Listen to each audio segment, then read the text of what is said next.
ये जो मेरे पीछे आप स्ट्रक्चर देख रहे हैं, आज से लगभग 500 साल पहले बनाई गई एक बावड़ी है। उस समय यहाँ पर सुल्तान महमूद बेगड़ा का राज हुआ करता था। ये बात है लगभग 1496 सन की। अगर आप इसका स्ट्रक्चर को थोड़ा सा करीब से देखेंगे तो आप देखेंगे कि यहाँ पर कुछ पत्थरों का समावेश है, जिनके ऊपर कार्विंग करके कुछ स्क्वायर में और कुछ गोलाकार आकृति में इसकी जो कार्विंग करके यहाँ पर पत्थरों को जोड़कर इस स्ट्रक्चर को बनाया गया है। जैसे आप सेंटर में पहुंचेंगे तो अभी फिलहाल वर्तमान स्थिति में तो यहाँ पर एक मंदिर जैसा कुछ स्ट्रक्चर बनाया गया है। ये कहना थोड़ा सा कठिन होगा कि ये उसी समय का है या नहीं।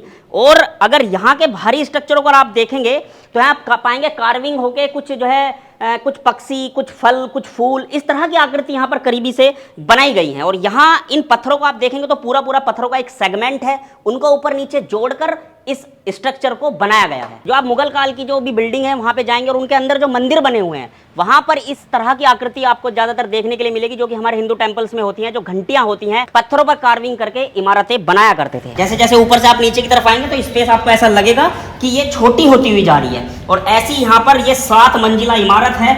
इसका जो प्रयोग होता था उस समय, जो इस पूरे शहर के लिए पानी के लिए इसका इस्तेमाल किया जाता था, यानी कि पूरे शहर की पानी की आपूर्ति जो है यहीं से की जाती थी। पानी पीने के लिए, नहाने के लिए, और जो भी प्रयोग में आता था वो सारा पानी इसी बावड़ी से उस समय प्रयोग में लिया जाता था। आज से लगभग 500-600 साल पुराना ये स्ट्रक्चर है।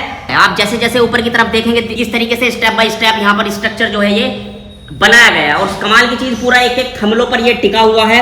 ये कुछ स्टेयर्स बनाई हुई है जिनकी सहायता से हम नीचे की तरफ चले जा सकते हैं। बावड़ी का लास्ट वाला हिस्सा है, उसको भी एक्सप्लोर करते हैं, देखते हैं वहां पर आखिर क्या चीज है। ये थोड़ा सा यहाँ पर रिस्की है आना, हालांकि ये मजबूत तो बहुत है। रिस्की इस वजह से क्योंकि काफी समय से ये बंद है, आना जाना लोगों का नहीं है, तो मे भी हो सकता है कुछ यहाँ पे जीव जंतु भी हो सकता है। बट फिर भी थोड़ा सा हम आगे की तरफ चलते हैं। अंत में इस बावड़ी के, जैसे अक्सर सभी बावड़ियों में होता है, कुआं है। नीचे की तरफ इस कुएं में गेट बना हुआ है। इसी की सहायता से ये पूरी बावड़ी में पानी जो है ट्रेवल करता था। यदि आप घूम के आगे की तरफ जाएंगे तो ये पूरा इससे ही ये कनेक्टेड है।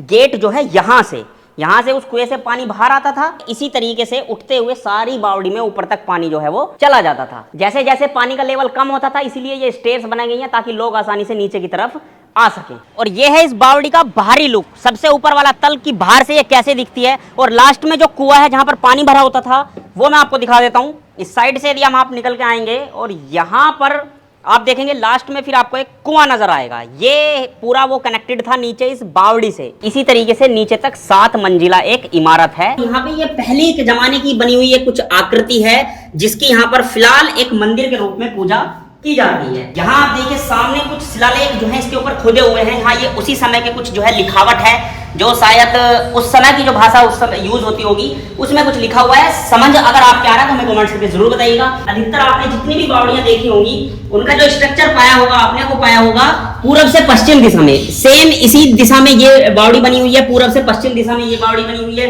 राजस्थान में आप जो भी बावड़ी देखेंगे वो सभी आपको इस तरह की जो स्टेप जो आपको देखने के लिए मिलेगी वो सभी पूरब से पश्चिम दिशा में ही देखने के लिए मिलेगी।